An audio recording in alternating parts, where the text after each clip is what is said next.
Welcome to Castles to Cauldrons, where every journey starts with a little bit of magic. Well, welcome to episode 23 of Castles to Cauldrons. I'm your host, Jason Davis. I'm here with Micah, Rachel, and Terry. And today we have a very special guest.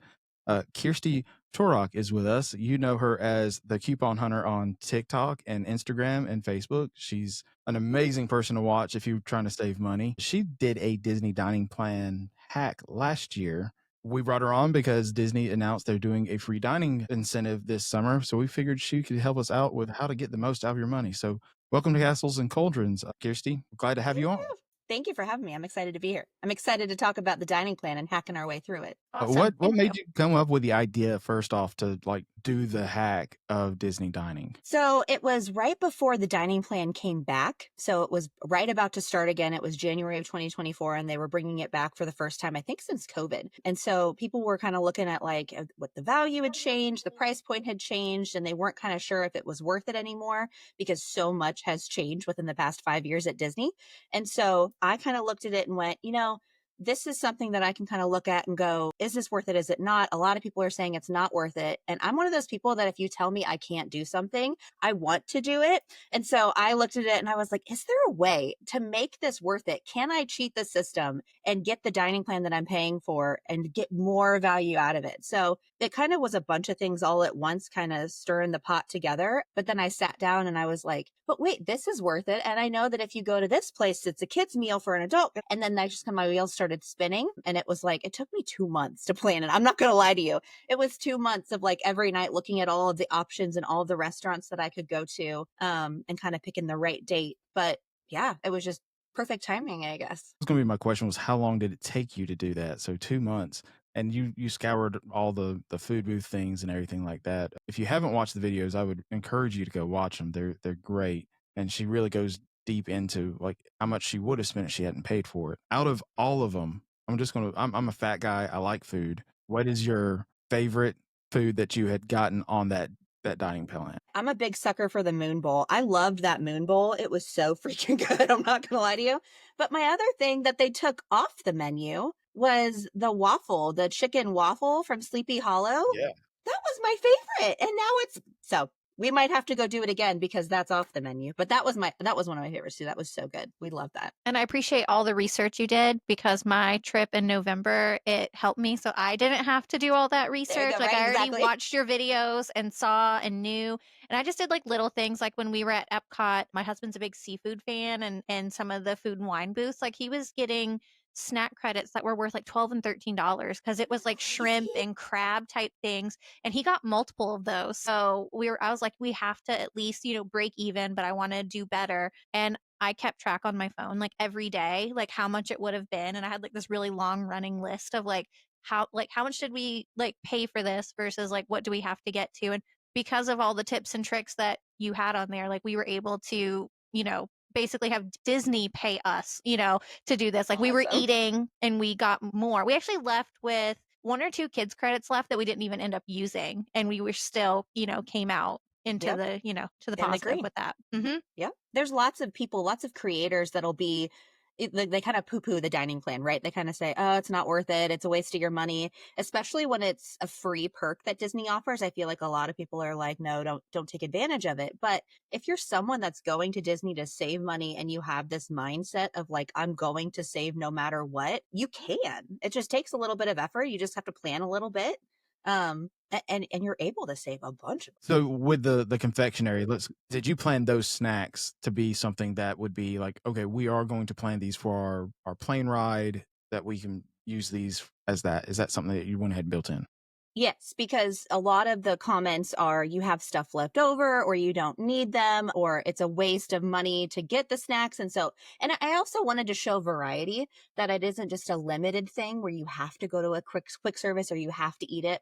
The other comment you get a lot is, oh, it's so much food. I will never be able to eat that in the amount of time. and then just showing options like, hey, it's gifts. Hey, it's for people like your teachers or your house sitter or someone. Like, these are things that you can use to your advantage at the end of your trip if you're someone that thinks, oh, that's too much food, I'm not going to eat it. I wanted to kind of show variety and all of the ways that you could use it. Like when I used it to get a cold brew, like, was that the best use of a snack credit? No, probably not. But if you're someone that's like, I really want to get a Joffrey's cold brew and I won't eat these other snacks, like, this is a great option for you. It was more about showing the variety and the options, because I think a lot of people are very much like this when they think of the dining plan, and they don't realize how many things apply and where your credits are valuable at. So I planned on it just because I wanted to show variety. I have to say, you opened my eyes to other snack options that were available. And then, I mean, I go to Disney, I don't know, 5-6 times a year. And I'm just like, oh, I didn't even think about using that as a snack credit. I always was like, okay, I'm going to get a bottle of water. I'm going to get a Starbucks coffee and like get like a venti, because that's what I can do with the snack credit, or 3 cake pops for the kids. Right. But like I want like that sushi donut. Like, that's so good. I love that sushi. The bao. Just opened my eyes to other things that could be used as a snack credit that people usually don't think of. Yeah.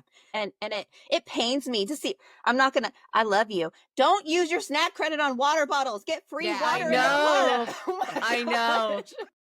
But people do that though. They do. Because they see like $5.50 or $6, whatever, like a Smart Water is. And then they will just use it for a snack credit. So I'm with you. I get a case of water delivered to my resort. Fill them up in the, before we go. Yeah. But I think that is part of it too, where you have people, like you have a lot of people that are just in this kind of echo chamber of the dining plan's not worth it. It's not worth it. What are you just going to get a water bottle? You're going to get a Rice Krispie treat. And you don't think about, if I just switch my mindset really quickly to kids credits only at Magic Kingdom, getting an adult beverage every time because I'm bringing my kids, using snacks in Epcot. Those are 3 really easy switches that probably made up for about 75% of the over budget, So it doesn't have to be rocket science. It can just be a really simple mindset shift. When you were talking on everything, you said that might not be the best use of something, and you usually said like it was at that $5 level. What was the actual dollar amount that you found was a good deal versus not wanting to use it, whether it was a meal or a snack? So snack credit, I believe it's been a long time. I think a snack credit, I try to stay at about $7 for it to be worth it. And then for a meal, I'd say right around $14, $15 for a meal plus an adult beverage. So I think that's right around the comfort zone for it to be break even worth it. Anything over that is gravy. So if you're getting a cold brew and it's like $5 or $6, not worth it. But if you're going to Epcot and getting a sushi donut or the bone marrow for $13, then that kind of makes it for your cold brew being, $6. So right around there. The one thing you brought to my attention, I never knew about the kids meal hack. Yeah, I didn't that either. You had brought up. I'd never heard that. Like, that blows my mind that you can go up to the fish and chip stand and say, I want a kids meal on the dining package, and it's going to be an adult thing. So that's a really cool idea. And the best part is you can mobile order it and choose to use a child's credit versus an adult. Like, it gives you the option to say adult quick service or child. And of course you're going to click child at that time. Why not? Yeah, because we did the same thing. We did it in Epcot for the fish and chips. It's the adult portion. It's crazy that you're getting it for the kids. And then again we did Sleepy Hollow for the corn dog multiple times while we were there, because it's like Magic Kingdom, again, you can't get the alcoholic beverages, so it doesn't make it worth it. A place we did find the quick service dining plan really worth it was Polite Pig at Disney Springs. Our meal was almost $100 for 2 adult meals and a kid, and it was almost $100 for the 3 of us. It was like 90 something. And I was like, that's a really good use of using this right now. So, and you order the food and then go sit down and they bring it to you. So it's almost like you're at a sit down restaurant. 100%. So that was 100%. A really good deal. I think we went and ate there twice because we were just like, we're going to get our money's worth. Yes, 100%. One of the other hacks that we're going to mention early preview, but in Magic Kingdom, is taking the monorail. So taking the monorail, going to one of the Contemporary, Polynesian, and getting an adult beverage and a meal there, because you can go take a monorail ride real quick for lunch, get an adult beverage, get some food, make it worth it, and then right back. So if you're someone that wants to get an adult beverage on your Magic Kingdom day, you can still have some mommy juice. So just casually ride the monorail back. There's ways to do it. That's a nice break in the day. They can sit air conditioning. a time and not push a stroller or just walk and just sit. Yes. You just have to get over the smell of the monorail for a little bit. Hand sanitizer right under here. Yeah. You're fine. You're good. It's a little bit nostalgic. Like it's smelly, but it's like a little bit nostalgic where you're like, It's monorail. like, aw, it's a happy stinky. Yay. My kids do not think Found so. at Polite Pig, we spent $91. It would have been $91 there. So like taking it notes. really ended up being such a good deal. Like you just have to, and that was again, I used your videos as research for it, but also looking things up and saying like, where can we go that this is included? And also like not being afraid to ask. Like when we walked into Polite Pig, we made sure like what's included with the quick service dining plan. And they literally went through and said, anything from this part of the menu, you can get an adult beverage, you know, for the kid, this is what it is. And just asking those questions, because sometimes like it's not clear on places like at Disney Springs on what's included and what's not.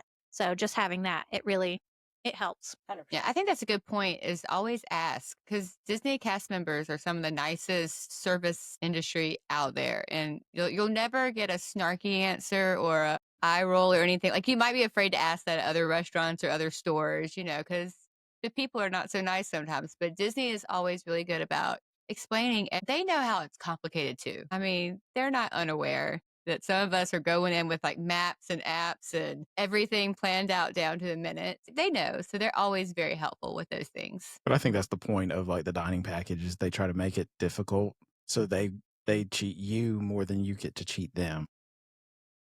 Because they're not going to sell a product that they don't make money off of. Yeah, because a But we can majority beat of the system. Yeah, a majority of the people are not going to do that research and they're not going to try their best to break even because they just want the dining plan because it makes it feel all inclusive. Like they have to go, they're not worrying about anything. It's just paid for ahead of time. They're not looking at prices. They're just like, oh, I want to go get that Joffrey cold brew. Like that's what they're going to do. I'm going to get this. Then, you know, that's what they're going to do. They're going to use their adult quick service credits in Magic Kingdom without really looking at it because to them it doesn't it doesn't make it, you know, to them they're just like, I'm just doing this because it makes it easy and it's all paid for ahead of time versus people like us that want to be like, okay, I'm spending this money, I want to make sure I'm getting at least what I'm paying for, if not more. So 100%. with the quick serve, you get the 2 quick service meals per day per person plus the snack. So what did you do for that third meal of the day?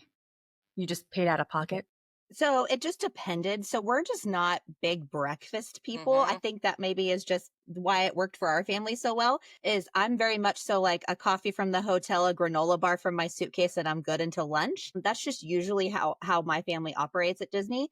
We also, okay, this is so weird, but like we had popcorn for breakfast because we brought the refillable popcorn buckets and that's what we ate because it was $2.25 every time you refilled it. And we just got popcorn and ate popcorn. And then when we had our lunches, we had our lunches. And it was very satisfying that way. But it is a lot of food on the dining plan. So we weren't like, we were eating later in the night and we were kind of full until the morning. And so it was just kind of a cycle that worked for us. But it just depends like on your family, on what you like. Maybe you are big breakfast people. And so you want to eat like an early breakfast and then you have like lunch, dinner, dunch in the mid-afternoon, late evening or early evening. Like, whatever works for your family, you can make it work. I never found a need with all the popcorn and all the food that we were getting with the big portions. It was just really easy for our family. We would do like that weird in between, like we would have like a really late breakfast, early lunch, or we would split things too. Like we would split the credits up and we would get something and then we would kind of snack on it together and then have like a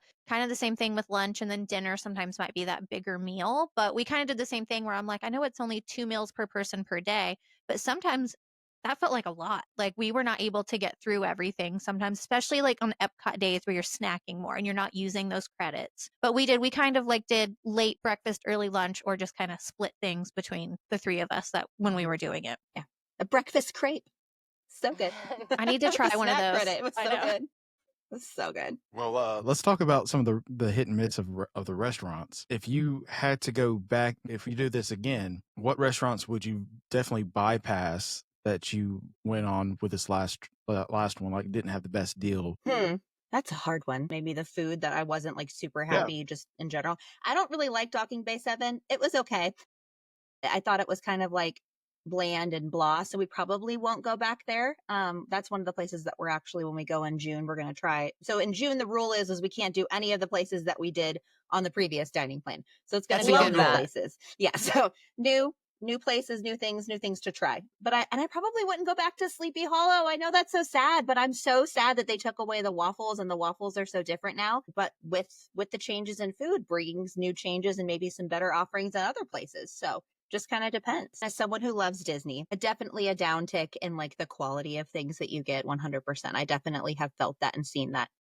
One of the things most notably on the dining plan when we were there in January, we really loved the adult lemonade from Woody's Lunchbox. And since we've gone back, they've like, this is such a silly thing to be upset about, but you can't taste the alcohol in it. My husband drank like half of it and there's no alcohol in it. And we went back and went, this is not an adult lemonade. This is lemonade with like a droplet of alcohol. And so you can tell that kind of stuff where they're cutting corners and maybe diluting things. And so that's unfortunate and kind of a bummer. But the cast members are the magic, right? And so there are lots of other places that you can go where they're offering better things and more quality things that you can kind of get. When I was there just a couple weeks ago and got to go behind the scenes, and we talked to like the head pastry chef, and he was talking about all of the new things that they're bringing and all of the new pastry items that he's creating.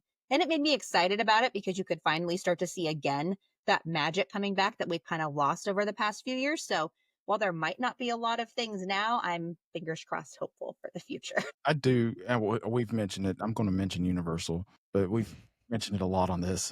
I think what's going on is they're seeing down the road what Universal's doing down there with their food options and whatnot, and they know they have to up the game. Y'all tried the blue milk in your series. I don't know if you've tried LaFuse Brew or whatever they call it, but they've tried so many times to get something like butterbeer, and it just has never stuck as much as everybody goes in. And they have a whole butterbeer fest going on right now, and you don't have a blue milk fest in Galaxy's Edge. Yeah, but so I'm glad to hear it's going better. So it's different, and that's the kind of thing that I think Disney is starting to understand. Disney is nostalgic for many generations. Universal is currently nostalgic for millennials. And so that's why I think they're being successful right now is you have millennials with older kids and then older millennials or older kids that are kind of like, oh, this is so cool. It's a theme park.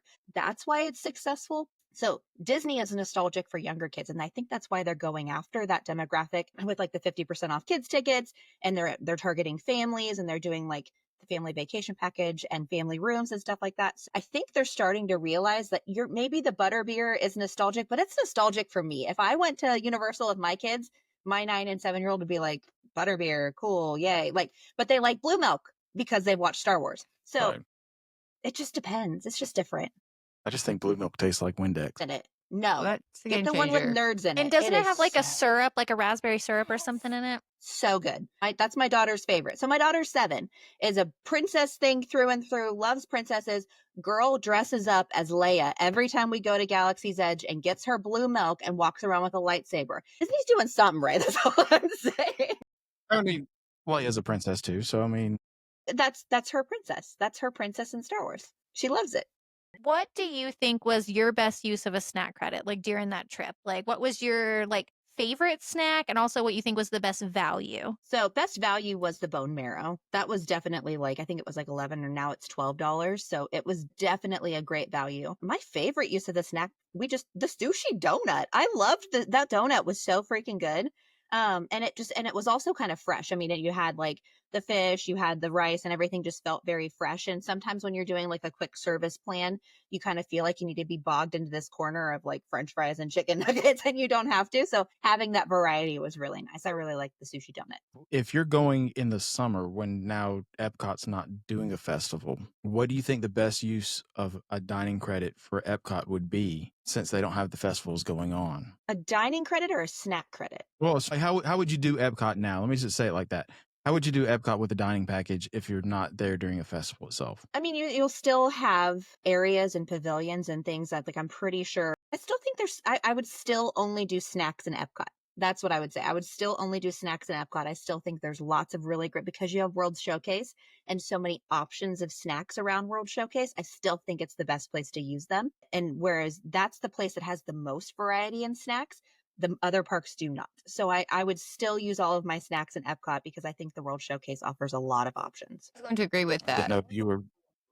Yeah. Like the variety, a little bit like every country, because you're like, I want to eat at Mexico, but then I also, want to go to the UK and eat fish and chips. And And usually it's 100 degrees 9 months out of the year, and you don't want to eat that much, but you do want to eat that much. So it gives you a little taste of everything without having to bog yourself down with a heavy meal and then walk around the big lake. Yes. And see, I have a taste palette of less than your children because I don't eat sushi. I don't like fish and anything like that. So Regal Eagle is my go-to when I'm in Epcot or be in Napoli or something like that. So eating around the World Showcase isn't really a huge option for me. There's a few things I eat, but I didn't know if there was like a quick service that would stand out that you would have been like, hey, yeah, we will try a quick service. You'll find out later, but yeah.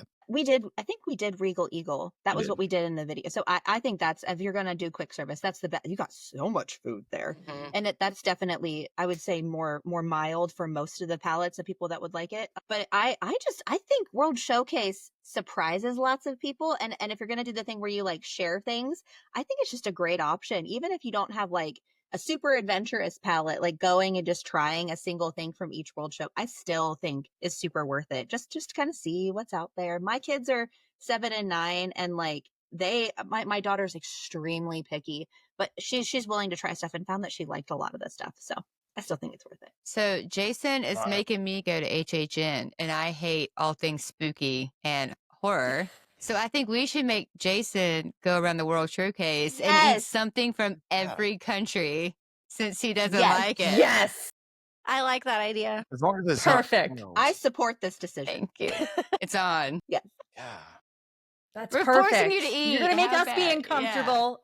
You're going to be uncomfortable. What was the deal we made a couple episodes ago where like I was going to do something because y'all I don't know.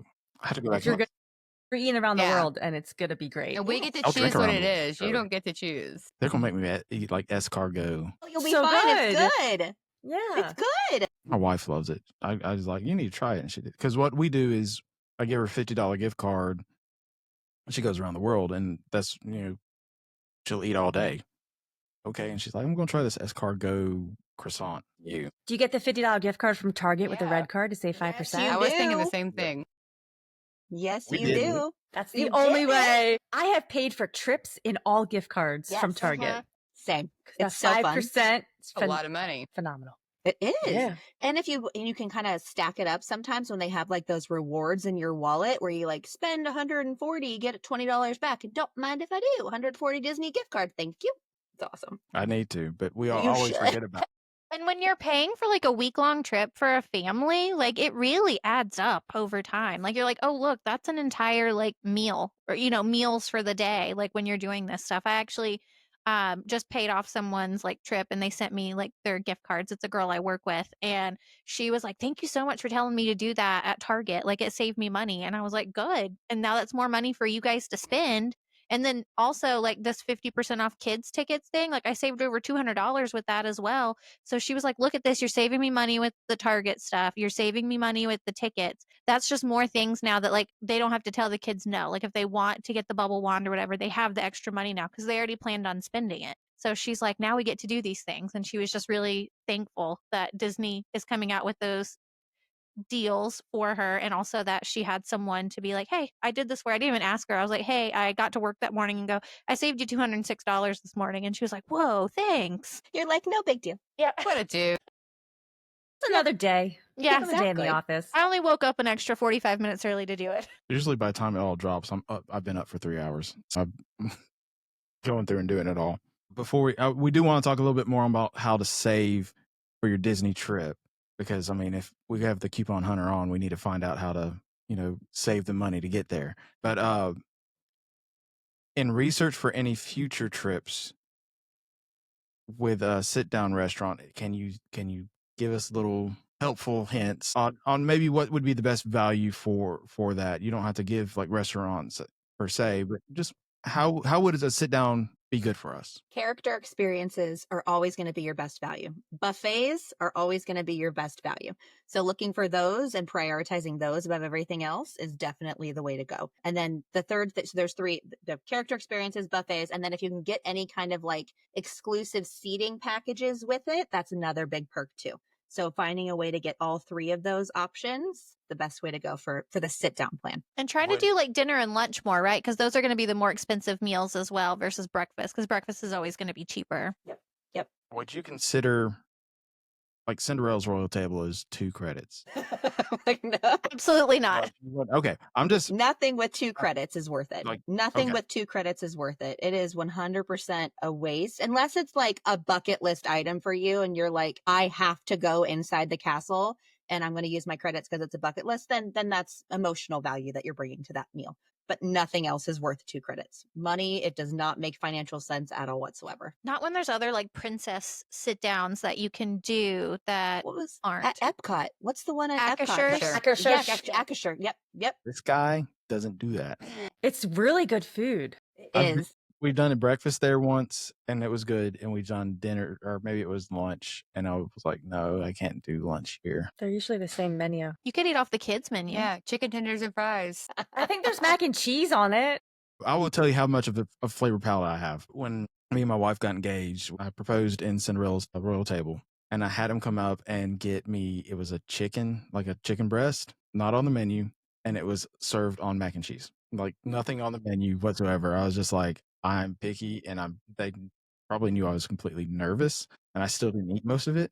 But that was my Cinderella's Royal Table meal, was grilled chicken on macaroni and cheese. Chicken a la mac and cheese. I like it. I spent we were on the dining package for that, and I think I had to pay extra for that because that was actually a separate package because it came with a glass slipper and all that jazz. So No. like, yeah, that's why I walked out eating. And now you have fond memories, and when you go back there, you can get your chicken a la mac and cheese and have joy. There you go. We've been back like 2 times since then, and price point and experience is not worth it right now. Nope. And my son would love it, but he's not old enough to remember it, so we're not going to go there until he can actually remember that I've spent that much money on. Exactly. Mac and cheese And cheese and grilled chicken. And grilled chicken. He's more picky Yeah. than I am. So Oy. okay, so we can move over and try to save us some money on actually getting to Disney. You mentioned the Target Red cards and saving the 5% on Disney gift cards. Is there anything else like that at any other realtor that we can go and do? So Sam's Club, BJ's, and Costco, they all have discounted gift cards. And if you look, sometimes Sam's Club will have them on like super discount. Like if they have like a deals days or a deals week, it'll be instead of 10% or instead of 5%, it'll be like 10, maybe 12%, just depending upon how much the gift card is and what they're offering. But they do really good offers there. Every time Sam's Club has a deal on gift cards, I just buy them and stash them away. And then Don't they there's a do that thing on- around like Black Friday? They'll do like a $500 gift card for like $450 or something like Yep. that. Yep. And then they'll do right around Black Friday, whenever Amazon runs a Prime Day, they usually do it. And then sometimes in the summer, you'll see it to kind of help with like vacations and stuff like that. But there's a website. I'm not totally sure what the website is, but there's a place that you go where you stack all your gift cards into one gift card to make it easier to pay. And so what we do anytime DisneyGiftCard.com. Good job. that one. Yeah, that one. So we'll take and we'll put all of our gift cards. We have this one gift card on there. And so every time we buy one, we just stack it on there so we don't lose it and we don't forget about it in our emails. And so it just kind of stays on that gift card online and then we perpetually use it whenever we need it. That's very smart. We used to joke about going to Dollar Tree and buying a bunch of toys once we Yes. had a kid and putting them in our bag. Not a joke. We That is always did smart. that. Yes. When Yes. he wants that bubble wand, be like, okay, we'll get it when we get back to the room. And it's like, hey, look what I got. Yay, here you go. And it might not be the same one he was looking at, but it was saving Or money. like waiting in Have you heard of line. Tinkerbell? Everything gives Yeah. them something to do, or at the table when they're too small, like they're not really eating, but you don't want them to be crazy, so you can eat. Just pull crap out of your bag. Bubbles are always great for that kind of thing. Here, it's like Mary Poppins bag. Here, you get one. You get one. Our Dollar Tree always stocks a lot of like the glow necklaces, bracelets, all those things. And I would stock up on those. So while we're waiting for fireworks, it would be us and our kids and my sister and her husband and nephews. And I mean, they would just build these elaborate things with these glow sticks. And thankfully, most of the time that kept them from looking over at the little mobile kiosk with all the glowy things that are $25 minimum with the blinky lights. They're over here, building things off of the strollers. It keeps them occupied because you have to get that prime, fireworks spot.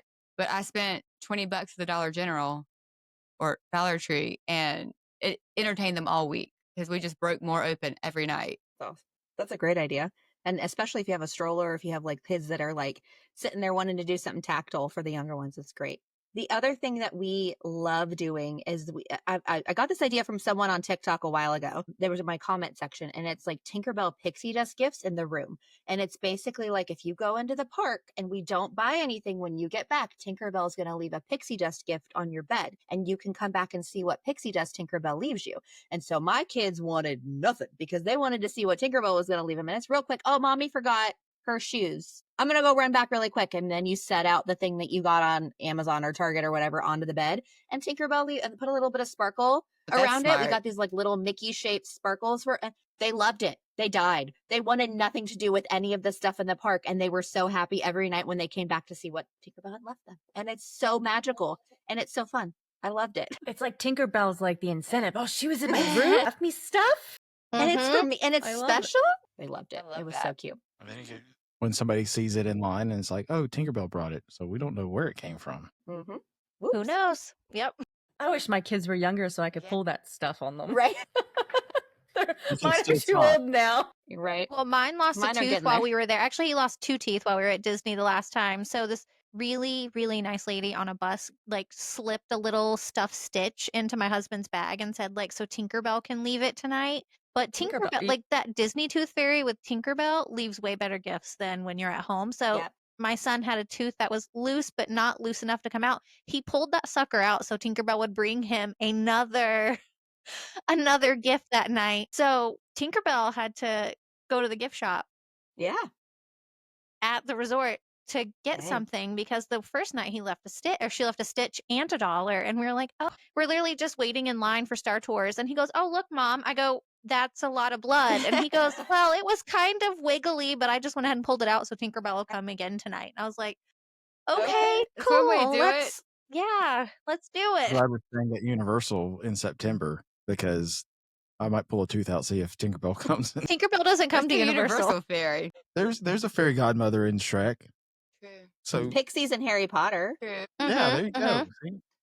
They're There's a they're kind bunch of of scary magic. though. I don't think I want those pixies in my room, but And they eat your teeth too, if I They remember do. right. Now, with like saving money with Disney, did you like utilize any of the extra magic rewards that come with your vacation package? I That's went to the awesome. front desk to get my luggage tags. That's when they gave it to me. Like it was like the whole little like bundle Yeah. that they give. And so I had that. I mean, we didn't utilize any of them at the time because by the time I went to get the luggage tags, it was closer to the end of our trip. But it is really nice to look at because I was like, oh, there are a lot of like percentages off of doing things. And especially Joffrey's, like using the snack credits. I would get the specialty Joffrey's at Epcot, like when we were there, like the ones that are a little bit more expensive than just the regular cold brew, because a lot of those were included with the snack credits. Yeah. 10% off of Cake Bake Shop? Absolutely. Well, And because that's I've like gotten my $3. free luggage tags. I knew about the luggage tags. I did not know about that. So no, I'll get. You'd be like, I where's did my not know. coupon? Exactly. Yeah, right? You Oh, have coupons, you Hunter. have it. Coupons, guys. Speaking of, so Yep. you like using coupons and you love Disney and you somehow merged this into now a lifestyle. How did it happen? Just give us a quick summation of like, because I feel like this is a lot of people's dreams. Like take a hobby, merge it with something that I love, and let me do that for full-time work. You know? Yeah, exactly. So I'll kind of just talk about just briefly like why this started. So my parents lost their jobs in the recession. I started couponing because my parents lost their jobs. I was in high school. And so just kind of coupon my way through the recession with my mom. And then my husband and I, fast forward, lost our jobs during the pandemic. And we had no way to make ends meet. So I started couponing, sharing it with other people, and then it kind of blew up from there. The reason I have such a passion for Disney, though, so I grew up, I come from nothing is essentially kind of my story is we didn't have 2 pennies to rub together. We came from very humble beginnings. And I remember my dad got a new job in California. They recruited him. We're from Ohio. He got a new job in California and they recruited him out. My parents saved up for like 4 years to be able to take us to Disney.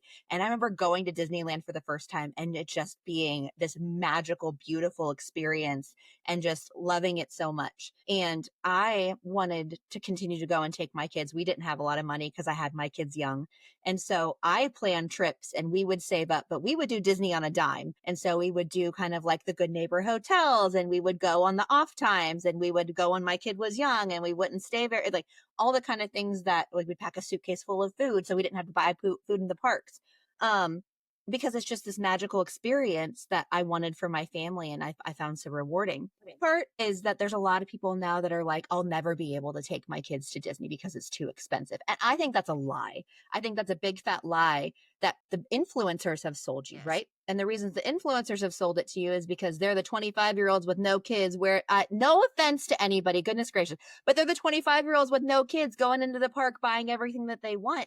And they're selling you this unattainable dream. And I think that if we brought it back down to the everyday humble beginnings, Walt's dream for everybody can come to this magical place. Welcome. You know what I Yeah. mean? Like, that's what it is for me. And so I started this because I was tired of people thinking and saying they can't go to Disney, they can't bring their kids to Disney. It's a passion project of mine. And so I just want to make it attainable for everybody. I want to show people, here's how you can do it. You can bring the magic to your family. You don't have to spend an arm and a leg. You're not outpriced by Disney. If anything, right now, they're kind of showing us the exact opposite, right? When I sat down with the executives and kind of talked about my passion for it and why I felt like, people are thinking you're leaving Walt's dream behind, they kind of said, we feel the same way and we want to change that. So I think there's lots of positivity coming through Disney. I think it's a place that we can all kind of eventually bring back to reality for people. But I was tired of seeing people show you the unattainable reality that Disney is so much more than going and buying the brand new thing and you have to have a bajillion Spirit jerseys and the latest everything in order to have a magical vacation. You don't. I love that. That's a great. Yeah, it's great, And though. congratulations for sitting down with executives. I mean, Yeah. that's awesome. And I mean, you're passing on the word that all of us want to tell them is like, hey, it's a great place, but the prices keep going here, but the incomes don't. So help us out some. They don't. So that's Pretty awesome. People want to come. And when you have magazines printing things like, Disney's outpriced and you're never going to be able to afford it. And then finally we have Bob Iger come out and talk about all the things that he's doing to make Disney more affordable and more attainable and what he wants to do moving forward. I think they're finally listening. It was nerve-wracking, though. Let me tell you, I was peeing my pants. I was like, I don't know why I'm here. I don't know why you picked me. Do you know what I do? Like, are you sure? But the fact that they brought me there, I feel like says a lot about where their headspace is at and that they want to make it more affordable and attainable. I felt that way when they brought out like the 50% off kids tickets. And even right now for like the month of July with the Disney Plus subscribers deal that they have going and everything, they are making it to where it is a little bit more affordable. If you're thinking about it, you're a family of 4, 2 kids, 2 adults, you're now able to take both of your kids to Disney during this time for 50% off. And you're essentially paying for 1 kid to go instead of 2. So that can really help. And then if you're going in July, when it's also the Disney, can you use both? You can use both of those to get, no, you can't. 2 different You can't ones. double dip. Yeah. So you have to look to see what's going to be the better deal. Like, can you get a really good deal on a room in July? I mean, July's hot. Why you get a travel Nobody agent. really wants. Because That's what, yeah. Exactly, So though. you they can do all find the the brain best work deal. for you. And then Yeah, you you use could your do the- Target gift cards. Yes. Yeah, you could do the 3-day, 3-park ticket and That then is do it. the $99 room. Mhm. Yeah. But that's the point that I've always preached is I don't think a lot of people realize my favorite freebie at Disney is the travel agent. Like, that's the best freebie. You don't pay for that. And a lot of people don't understand that. Like, you can go and have a travel agent book your trip. They get paid by Disney.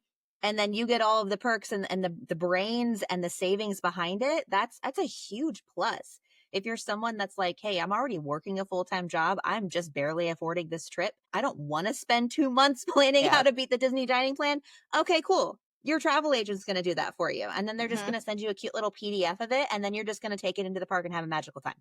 Like, I think a lot of people miss that piece. And when I first shared and did a TikTok video about, hey, they're free. Travel planners are free. Everybody's, no, they're not. No, they're, yeah. Why don't Yeah. you email a couple of them? I promise you right now, you're going to the wrong ones. Like, it's a great service.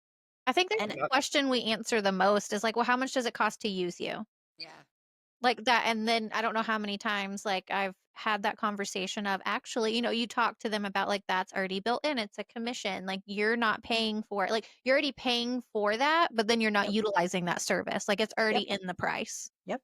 It's a great freebie. It's a great perk. And I'm someone that does this all the time and I don't even know everything. So like having someone that does this full time that has a kind of like a pulse point on Disney and what's going on is a great perk to have and someone in your corner. I'm going to make a quick jab at Costco because it's saving money when you go to Costco. We all know that they take their commission and give it back to you. So they try to make it cheaper. But at the same time, you're not getting a personal experience with that Costco travel agent.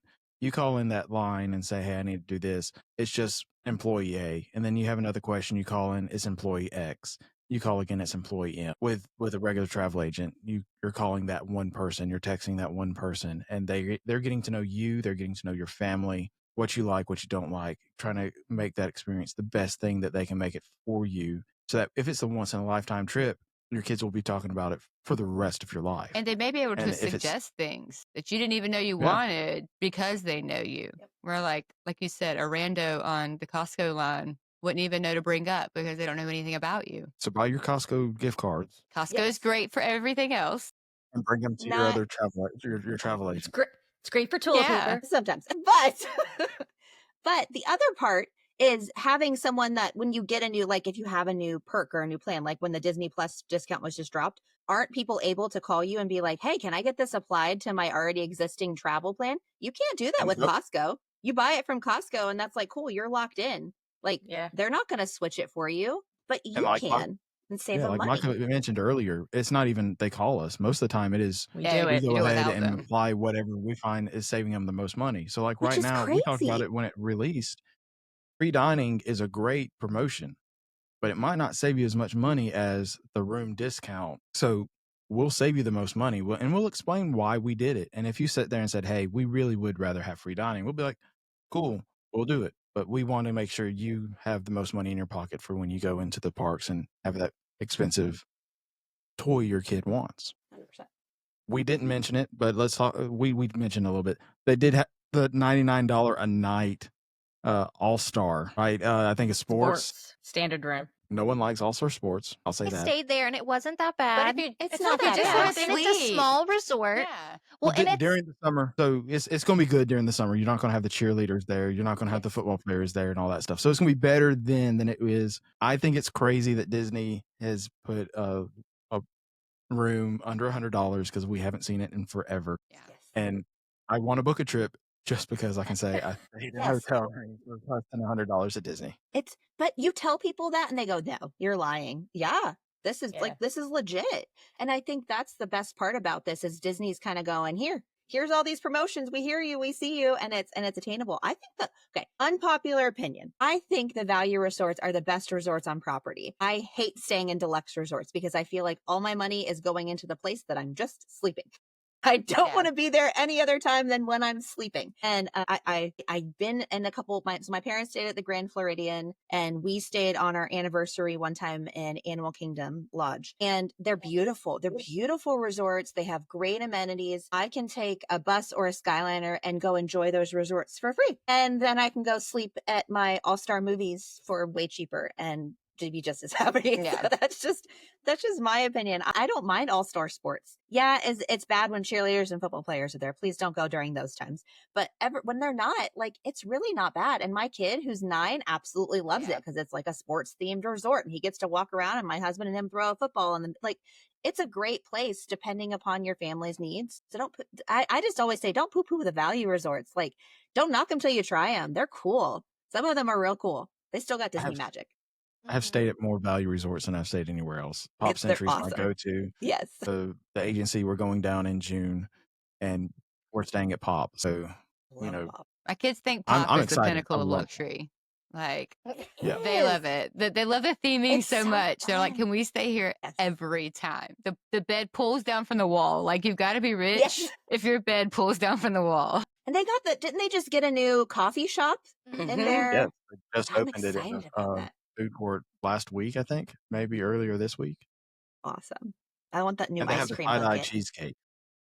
Oh yes. I want to go try all the things. I love Pop. All right. I think that's all we got. Do you have anything else you want to share that might help out with savings or anything for the dining package? No, again, don't be afraid to ask questions. Don't be afraid to look into something, and don't be afraid to say no too. I think that's the other part of this. Like I beat the dining plan, but it's not for everyone. If you're someone that doesn't eat meat, if you're someone that doesn't drink, if you're someone that has kids over the age of 9, it might not be for you because it is significantly harder to beat it if those 3 things apply to you. But otherwise, you don't be afraid to ask questions, look into it. You might be saving a bunch of money or you might be wasting a bunch of money. And I think that's the value that y'all bring is we answer those questions and we kind of look at it for you and see what's going to make you the happiest and have the most magical vacation. Well, we appreciate you once again coming on and talking with us. I said it before, we really enjoyed your series. We look forward to seeing everything you do with Disney. Maybe one day the Universal will grab hold of you and bring you over there and see what you with them. See? But I mean, that's a personal thing. I love Disney. Disney's my heart, but Universal in the recent years has gotten me. So, Kirsty, can you tell us where everybody can find you and watch your stuff for information? Yeah. So Torok, Coupon Hunter. Also, if you Google Coupon Lady with Glasses, I pop up. That's so great. any of those are totally fine. Great SEO. I also found you under Beating the Dining Package Yes. Yep. That's Never anticipated that to be the thing that blew up, but I'm glad it was.